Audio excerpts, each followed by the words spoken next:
Labą, labą. Dar vienas peiliukas, odinis dėkliukas, kaina nedidelė, 64 euriukai, bet pažiūrėk, vien dėkliukas kokio grožio, čia dėkliukas taip vertas. Na ir peiliukas toksai labai gražus, labai fainas, matote, peilis daugiau skirtas. Aišku, ir taip galima pjaustyti, sakyčiau, žvejybo labai gerai, plienas M390 nerūdyjantis. Taip pat,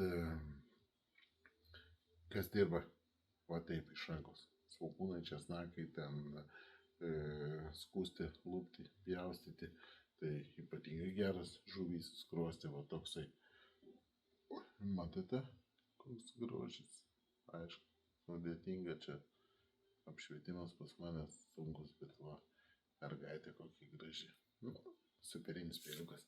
Ir kad nesakytumėt, kad čia savikaina dar kažkas, toks peiliukas.